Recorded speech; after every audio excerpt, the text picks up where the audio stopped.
14절까지 제가 봉독해 드리겠습니다. 아들이 이르되 아버지, 내가 하늘과 아버지께 죄를 지어 사오니 지금부터는 아버지의 아들이라 일컬음을 감당하지 못하겠나이다 하나, 아버지는 종들에게 이르되 제일 좋은 옷을 내어다가 입히고 손에 가락지를 끼우고 발에 신을 신기라. 그리고 살찐 송아지를 끌어다가 잡아라. 우리가 먹고 즐기자. 이 내 아들은 죽었다가 다시 살아났으며 내가 잃었다가 다시 얻었노라 하니 그들이 즐거워하더라. 이 내 아들은 죽었다가 다시 살아났으며 내가 잃었다가 다시 얻었노라. 이 말씀에 은혜가 있기를 바랍니다. 한 번 더 기도드리겠습니다.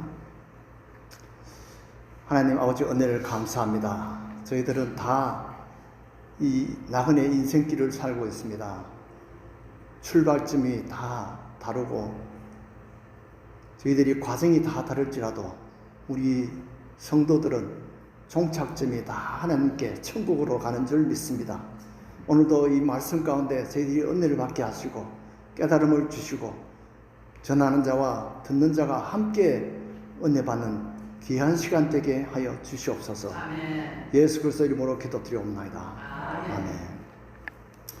자, 오늘 제목은 인생은 나그네 길.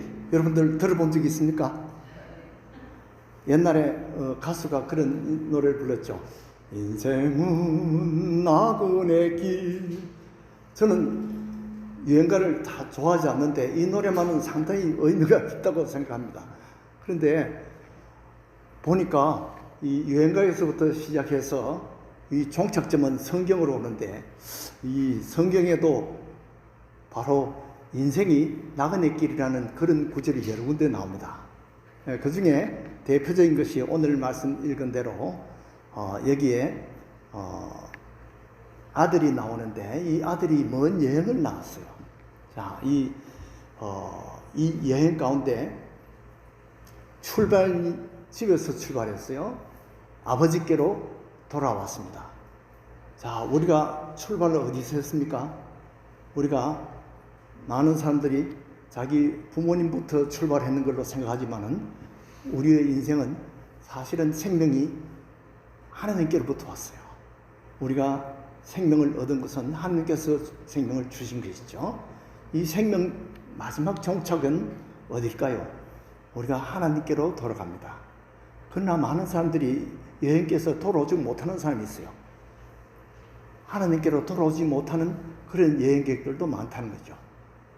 자, 여기에 오늘 이 복된 아들, 여행자, 이 사람을 제가 한번 보니까 이 사람은 여기에 아들이 멀리 집 떠났다가 고생 많이 하고 다시 아버지께로 돌아왔는데 아버지가 이렇게 참 반가이 맞으면서 사실은 올 때는 아버지가 화를 내서 야단 맞고 쫓아낼지도 모른다는 그런 걱정을 가지고 왔는데도 와서 보니까 아버지가 송아지를 잡고 잔치를 벌리고 좋은 옷을 입히고 이렇게 맞이하는 아버지를 보고 아들도 기뻐하고 또 아버지도 기뻐해요. 이 아들은 죽었다가 다시 살아났어. 잃었다가 다시 얻었노라. 이렇게 아버지도 기뻐하시는 모습을 봅니다. 자, 이 아들이 이름이 누군지 아십니까? 보통 흔히 탕자라고 이렇게 알고 있는데 성경에 탕자를 이렇게 찾아보니까 탕자가 안 나와요. 그래서 그러면 영어로 프라디갈 선이 나오냐? 그것도 안 나와요. 이 탕자라는 말은 우리가 공통적으로 그냥 공감을 가지고 만드는 용어입니다. 성경에는 탕자가 나오지 않고 그냥 둘째 아들 이렇게 나옵니다. 그렇게 해서 이 아들의 특징은 집 떠난 아들이라는 겁니다.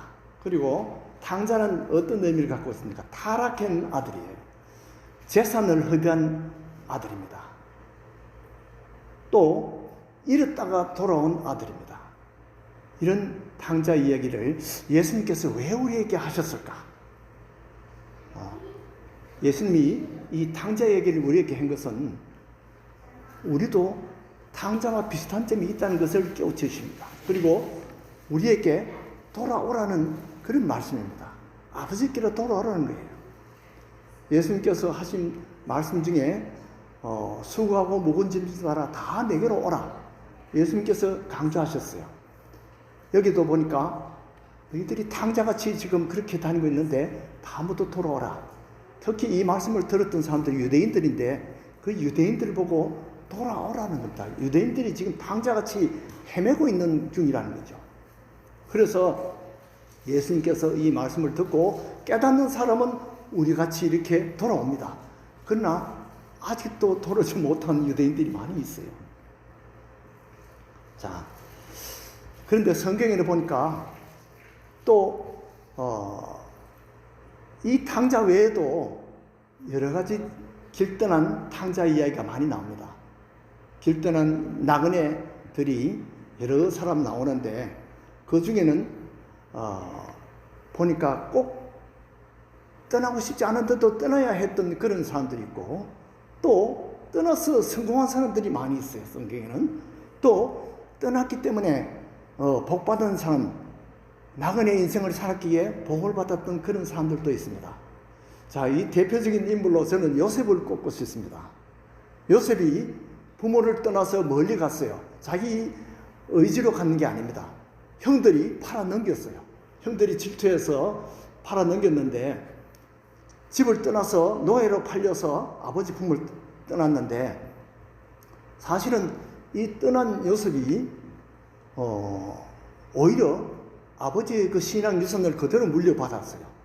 그런데 오히려 집안에 남아있던 10탕자들이 바로 아버지의 그 신앙 유산을 팔아먹고 다 날려먹은 형들이 바로 10형들입니다. 자, 이 형들은 22년 동안 아비를 속이고 살았어요. 피 묻은 요셉의 그 채색 옷을 보여주면서 이거 보세요. 누가 짐승이 잡아 죽였나봐요. 그렇게 해서 야곱은 그렇게 믿고 그 아들은 죽었나 보다. 그러고는 슬퍼하며 그렇게 22년 동안 살았어요. 이랬던 아들이죠. 이랬던 아들 요셉입니다. 이 누가복음 15장에는 이랬던 것을 되찾는 그런 비유가 천국 비유가 3가지가 나와요. 그 중에 하나가 오늘 했던 이 탕자 이야기고 두 번째는 또 99마리 양을 두고 한 마리 잃은 양을 찾아서 헤매는 그 비유가 나옵니다. 자, 거기서 그 양은 누구일까요? 양은 사람들을 말합니다. 그 양을 찾는 목자는 누구실까요? 예수님일 겁니다. 예수님 목자고 우리는 잃었다가 하나 찾은 그 양에 해당됩니다. 우리 이방인들은 다 잃어버렸어요. 우리 조상 멀리 올라가면 하나님을 섬겼겠지만 어느 순간에 우리 조상 중에 그만 타락해서 하나님을 잊어버리고 하나님을 섬기는 것을 그만뒀어요. 그렇게 하다 보니까 그 아들 대대로 다 하나님을 다 잊어버리고 우리는 다 잃어버렸던 아들이에요. 그러나 우리가 선교사님이 와서 우리에게 복음을 전해주고 우리가 다시금 예수께 돌아온 것은 바로 우리가 잃었던 양들이 다시 찾은 그 99마리 외에 한 마리, 그 한 마리에 해당되는 사람이 아니라 우리 이방인들에 해당됩니다. 우리 그리스도인들은 다시 찾은 한 마리에 해당되는 소중한 사람을 이렇게 예수님께서 비유로 말씀하셨어요. 또 그 다음에 또 하나 비유가 있는데 10드라크마 이야기 나옵니다. 10드라크마 중에 한 개를 잊어버려가지고 온 데 찾아다녀요. 그렇게 해서 아마 찾는데 굉장히 힘이 드는 것 같은데 얼마나 힘들었는지 그 하나 찾으니까 온 동네 잔치를 벌일 정도로 힘든 그런 것이었습니다. 그 드라마크마가 얼마나 그 가치가 되는가 찾아보니까 한 데나리온하고 비슷하대요. 한 데나리온은 우리가 아는 대로 하루 품삯입니다. 하루 품삯이면 많이 잡아도 한 100불 정도 뭐 그렇게 되겠는데 물론 100불은 큰 돈이죠. 이거 버리면 찾아야죠. 그런데 이 드라크마의 그 내용을 들어보니까 그 100불보다 더 큰 의미가 있어요. 옛날에는 뭐 보석이 그렇게 많지 않으니까 사람들이 연인들에게 선물을 줄 때 이 드라크마를 깨어가지고 그것을 10개를 깨어가지고 그것을 사랑의 증표로 준답니다. 그러면 약혼자가 그것을 잘 간직해서 그것을 소중하게 간직해서 보여줘야 됩니다. 그렇게 하는 것이 바로 서로 사랑한다는 그런 의미가 되는 거죠. 우리가 약혼 반지를 줬는데 약혼 반지를 아무렇게나 그냥 취급하다가 잃어버렸어요. 예? 그러면 남편이 그 사랑을 의심합니다. 그 귀한 반지를 잊어버리다니 당신이 나를 사랑하지 않는가 보다. 이렇게 되는 거죠. 그러니까 이 여인이 죽도록 그것을 드라크마를 찾은 거예요. 그래서 찾으니까 너무 기뻐서, 왜냐하면 그것은 자기 사랑하는 사람이 준 증표니까. 그래서 이 한 드라크마가 그렇게 귀중한 겁니다. 우리 한 사람 한 사람도 이 잃어버렸다가 찾은 한 드라크마처럼 바로 다시 구원받은 잃어버렸던 이 양과 같은 겁니다. 그래서 이 여인은 바로 교회에 해당되는 것이고, 이 잃어버린 드라크마는 믿지 않는 사람들이 다시 예수를 알게 되고 믿게 되는 이런 것을 비유로 한 것이 바로 10드라크마 이야기라는 겁니다. 자, 그렇게 해서 오늘 이야기와 같이 잃어버린 탕자와 같이 잃어버렸다가 다시 찾은 것은 우리가 참 기쁨이 큽니다. 이 죽은 줄 알았던 요셉이 22년 만에 다시 아들이 요셉의 소식을 들은 거예요. 그래서 얼마나 기뻤겠어요. 야곱의 기쁨을 상상해 볼 수 있습니까? 바로 한 잃어버렸던 양을 찾았던 그 예수님의 기쁨, 또 그 드라크마 하나 잃어버렸다가 다시 찾은 그 여인의 기쁨, 죽었다가 다시 돌아온 그 아들 탕자를 맞이하는 아버지의 기쁨이 바로 하나님의 기쁨입니다. 우리가 세상에서 방탕하다가 주일날 주의 전에 나올 때 나 같은 사람이 주의 전에 나간들 만들 하나님의 무슨 덕이 있겠느냐, 이렇게 생각이 쉬운데 그게 아니에요. 이 비유를 보면 하나님의 온 잔치를 벌일 만큼 기뻐하시는 그런 큰 경사라는 거죠. 그래서 여러분들도 이 예배하러 나올 때 큰 기쁨을 가지고 우리가 정말 하나님의 큰 기쁨이 된다는 걸 알고 우리가 열심히 기쁨으로 이 예배에 참석해야 되겠습니다. 이 예배의 기쁨이 바로 아버지와 탕자의 기쁨이 되는 것입니다.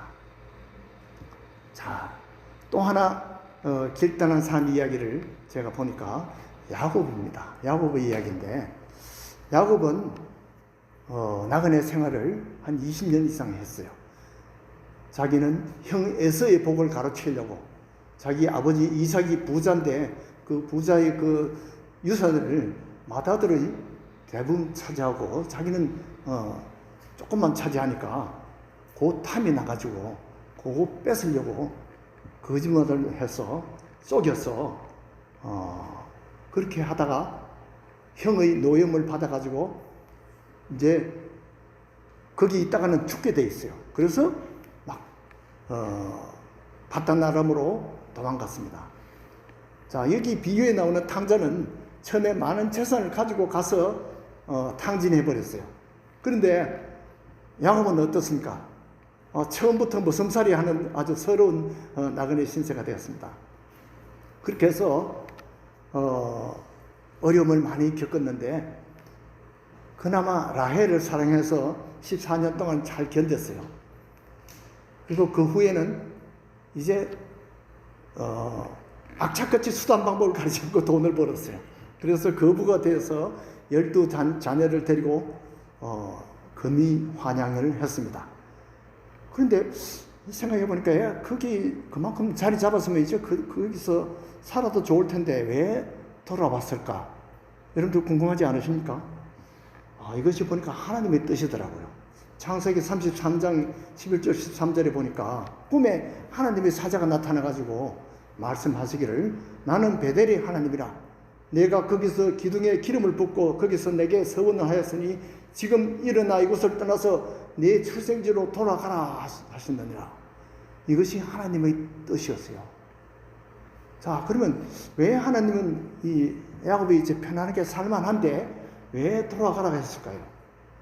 자, 거기에는 하나님의 약속이 거기에 연관되어 있어요. 바로 그 야곱의 할아버지 아브라함과 약속을 했던 겁니다. 그래서 그 언약을 지키기 위해서 야곱을 다시 가나안으로 돌아오라고 한 겁니다.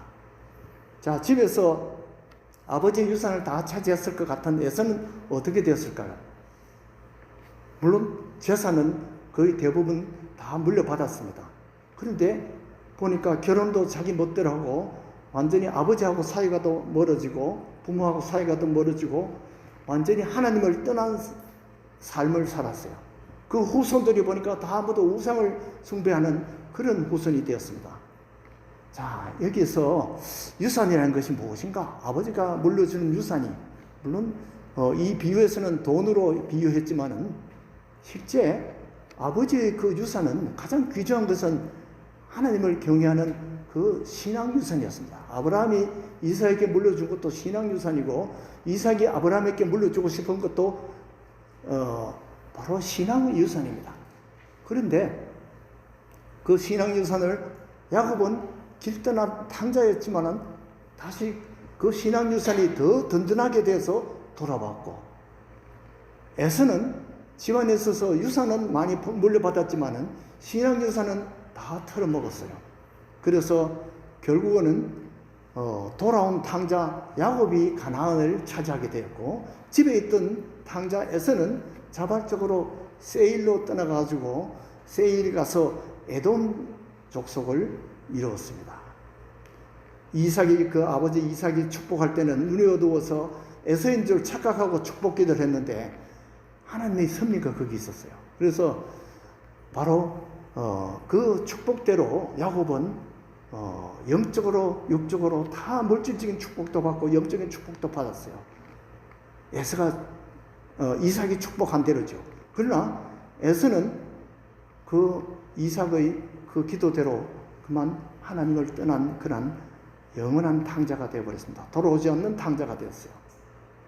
그래서 우리는 사실은 다 이방인으로서 하나님 나라에 돌아온 탕자입니다. 이 탕자의 비유에서는 둘째 아들에 해당되는 그런 탕자죠. 근데 많은 유대인들은 그 당시로 야곱은 돌아온 탕자로서 축복을 받았지만은 그 후손 유대인들은 또 하나님을 버리고 또 탕자의 길을 택한 것입니다. 바로 첫째 아들에 해당되게 된 겁니다. 이게 왔다 갔다 해요, 보니까. 그래서 우리가 지금은 우리가 정말 돌아온 탕자로서 우리가 하나님을 섬기지만 우리 후손 자자손손 내려가면서 정말 또 이런 일이 또 생길지 모르겠어요. 그래서 우리가 지금부터 우리가 자녀들에게 믿음을 가르치고 신앙 유산을 버리지 않도록 우리가 자손 손자들에게 또 손자 손녀들에게 열심히 우리가 이 신앙 유산을 남겨야 될 줄 믿습니다. 자, 이렇게 예수님이 이 탕자 비유를 하실 때 혹시 에서와 야곱을 생각하시면서 이 비유를 하지 않았을까 이런 생각을 해봅니다. 자, 그 다음에 또 길떠난 나그네 이야기가 또 있습니다. 바로 아브라함입니다. 이 길떠난 순례자 중에 제1호입니다. 성공한 나그네 중에 타향살이해서 성공한 사람이 아브라함입니다. 자, 아브라함이 고향 친척을 떠난 것이 누구의 발상입니까? 자기의 발상일까요? 아니면 하나님의 발상일까요? 자, 아브라함이 타향살이를 떠난 것이 돈 벌러 갔을까요? 출세해서 금이 환향하겠다고 갔습니까? 아니면 하나님의 명령으로 갔습니까? 창세기 12장 그렇게 보니까 이런 모습이 나옵니다. 여호와께서 아브라함에게 이르시되 너는 너의 고향과 친척과 아버지의 집을 떠나 내가 내게 보여줄 땅으로 가라. 내가 너로 큰 민족을 이루고 내게 복을 주어 내 이름을 창대하게 하리니 너는 복이 될지라. 너를 축복하는 자에게는 내가 복을 내리고 너를 저주하는 자에게는 내가 저주하리니 땅의 모든 족속이 너로 말미암아 복을 얻을 것이라 하신지라. 이에 아브라함이 여호와의 말씀을 따라갔고 롯도 그와 함께 갔으며 아브라함이 하란을 떠날 때에 75세였더라. 자, 여기 보니까 아브라함이 떠난 것은 바로 하나님의 명령으로 하나님의 지시로 가게 된 것이죠. 그런데 보니까 큰 민족을 이루기 위해서 갔어요. 또 유명하게 된다고 하나님이 축복했어요. 하나님께서 복을 주신다고 그랬어요. 예수님의 탕자하고 한번 비교를 해봤습니다. 이 둘째 아들이 아버지 곁을 떠날 때 망하려고 떠났을까요? 자기 딴에는 자기도 이미천 가지고 큰 돈을 한번 벌어보겠다. 성공해서 유명하게 되어야겠다. 아버지 간섭을 떠난 내 마음대로 내가 이 유산으로 복을 누리자. 이거 복인 줄 알고 떠난 거예요. 아브라함과 비슷한 점이 있지만은 아주 차이가 있습니다. 아브라함은 하나님의 말씀을 따라갔고 순종해서 갔습니다. 이 탕자는 자기 욕심을 따라갔어요. 자기 본능을 따라서 욕심을 채우기 위해서 자기 소견대로, 자기 좋은 대로 살기 위해서 아버지 품을 떠났어요. 여기서 큰 차이가 있습니다. 이스라엘이 애굽 출애굽하면서 많은 기적을 보고 가나안 땅에 참 기적적으로 돌아왔는데 그 사사기에 보니까 17장 6절에 보니까 그때 이스라엘에 왕이 없으므로 사람마다 자기 소견에 옳은 대로 행하였더라. 그런데 그 17장 이하이고 또 사사기 21장 25절에 보니까 또 그때 이스라엘에 왕이 없으므로 사람이 각기 자기 소견에 옳은 대로 행하였더라. 자, 이것이 하나님의 똑같은 말씀을 왜 이렇게 반복을 했을까요? 하나님이 이스라엘이 너무 안타까워서 자기 멋대로 사는, 자기 소견대로 사는 것은 하나님이 아주 싫어하는 겁니다. 우리는 내 생각이 많고 내가 옳은 것 같이 그렇게 생각되기 쉬운데 하나님 보기에는 그것이 틀린 생각이라는 거죠. 그래서 이 사사기에는 여러 가지로 하나님께서 이 재앙을 내리시고 또 벌을 내리십니다. 자, 성경에 애굽을 떠나서 가나안으로 돌아온 과정이 출애굽기인데요. 범죄로 인해서 유대 땅을 떠나서 또 포로 70년 동안 바벨론을 섬기게 된 것이 또 유대 민족이 다 모두 이렇게 나그네 생활을 한 거예요. 애굽을 떠나서 가나안으로 돌아온 나그네, 또 가나안을 떠나서 또 바벨론으로 갔던 나그네, 포로에서 70년 후에 다시 또 스룹바벨과 함께 다시 돌아온 그 나그네. 이렇게 인생은 결국은 떠도는 나그네 인생이라는 것입니다. 자, 이 이야기를 보니까 제가 어릴 때 듣던 철로역정 이야기가 생각이 납니다. 여러분들 철로역정 이야기 들어봤습니까? 철로역정이 저는 초등학교 5학년 때 들었는데 그게 아직도 기억이 나요. 65년 이상 된 것 같은데, 그런데 그 이야기가 아직도 기억이 나고 그 주인공 기독도 크리스찬이 자기가 멸망성에서 떠나서 좁은 문을 지나서 천성을 향해서 가는 그 과정을 나타낸 것이 바로 이 철로역정 이야기입니다. 그 철로역정은 제가 이제 유튜브에 찾아보니까 뭐 1분짜리가 있고 5분짜리가 있고 3시간짜리도 있어요. 그래서 제가 지금은 시간이 없으니까 5분짜리를 한번 우리 같이 한번 보도록 하겠습니다.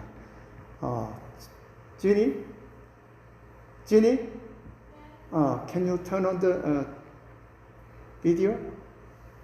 한 사내가 무거운 짐을 지고 책을 읽다가 불안해하며 집으로 돌아가 우리는 멸망할 것이며 모두가 죽고 말 것이라고 말했습니다. 어느 날 그는 전도사를 만났고 진도를 피하라고 적혀있는 두루마리를 봤습니다.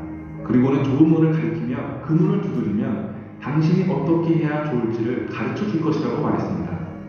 그 말을 들은 사내는 곧장 암만 향해 갔고 고집쟁이와 약함이 따라왔습니다. 고집쟁이는 크리스천을 따라온 것을 후회하며 약함이에게 되돌아가자고 합니다. 그러나 약함이는 진리를 찾겠다고 하여 고집쟁이만 돌아갔습니다. 이때 나는 그들이 이야기에 팔려 절망의 늪에 빠지는 것을 보았습니다. 그러자 약함이는 당신이 말한 행복이 겨우 이거냐며 버럭하고는 돌아가 버렸습니다. 그때 나는 도움이라는 남자가 크리스천을 구해주는 것을 보았습니다. 크리스천이 외롭게 평을 걷고 있는데 세속편자가 다가왔습니다.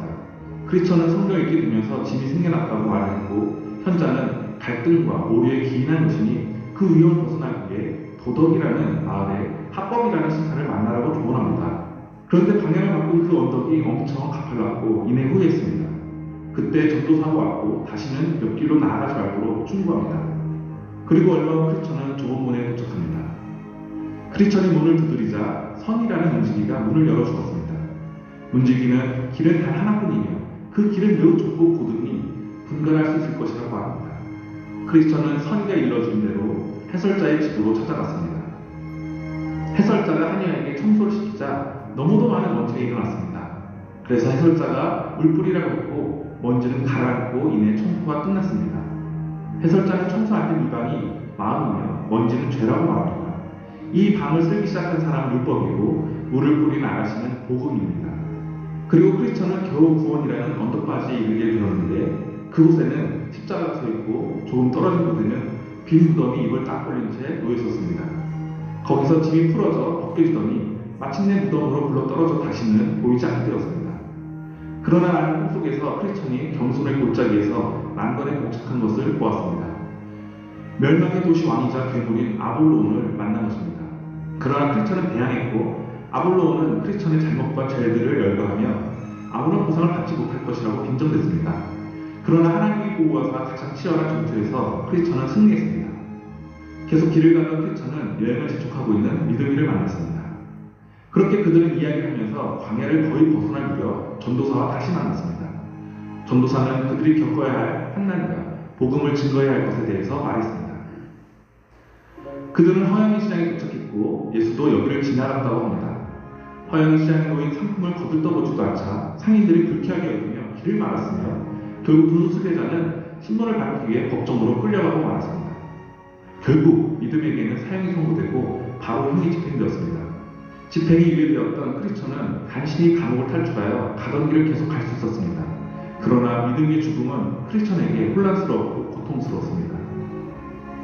그때 한 사람이 크리스천을 따라오고 있었습니다. 그의 이름은 소망이었는데 크리스천에게 머지않아 허영의 도시에 사는 많은 사람들이 천국을 향한 순례의 길에 따라 나서게 될 것이라고 말해주었습니다. 그때 그들은 두 개의 길을 발견하고 망설였습니다. 그들은 두 개의 길 가운데 편한 길을 택해 가기로 했습니다. 얼마쯤 걷다 보니 앞서가던 헛된 확신이라는 사람을 만나게 되었습니다.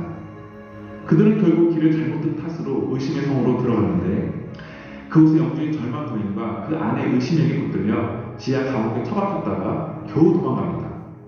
그들은 기쁨의 산에 이르렀고 양치기에게 거리가 얼마나 남았는가를 물었습니다. 양치기는 멀어서 못 가는 사람도 있지만 거기 갈 사람들은 다 가더라고 대답했습니다. 내가 다시 꿈에서 보니 그들은 천성으로 가는 큰 길을 따라 산을 내려가고 있었습니다. 왼쪽에는 기만의 나라가 있고 그들은 구부러진 오솔길에서 무지를 만났습니다. 크리스천은 무지가 좁은 문을 통해서 들어오지 않고 구부러진 오솔길을 통해 들어왔기 때문에 너는 심판날의 도둑이요 강도라고 책망받게 될 것이라고 말했습니다. 그러자 무지는 남들보다 착하게 살았으며 늘 기도하고 금식하고 11조도 바치고 자선을 베풀었으므로 천국으로 가는 것은 영영없다고 자신했습니다. 얼마 후에 그들은 무신론자를 만났고 당신들이 꿈꾸는 곳은 어디에도 존재하지 않는다며 자기와 함께 돌아가자고 권했습니다. 그러나 그들은 기쁨의 산에서 그 성의 문을 보았던 것을 상기하며 거절했고 무신론자는 그들을 비웃으면서 자기 길을 갔습니다. 이윽고 순례자들은 마법의 땅을 벗어나 뚠라 땅에 들어갔고 천성문이 보이는 곳까지 도달했습니다. 그런데 다리가 없는 깊은 강이 그들을 가로막고 있었고 그들은 넋이 빠져버렸습니다. 순례자들은 결국 그 강에 들어갔고 칠흑 같은 어둠과 공포가 크리스천을 덮쳤습니다. 소망이 몇 번씩이나 그를 건져냈지만 그는 이내 가라앉기를 반복했습니다. 그런 그에게 소망은 환난 때에 그의 의지하에 사는지 시험하시는 것이라고 말했습니다. 그때 주의 친절한 팔에 그들은 안기어 올림을 받았습니다. 그들은 자신들을 접대해주는 영광의 동반자들을 만나 즐거운 이야기를 나누며 올라갔습니다. 그들이 빛나는 자들과 나눈 이야기는 그곳의 영광에 관한 이야기였습니다. 나도 거기 들어가 살고 싶은 생각이 간절해졌습니다.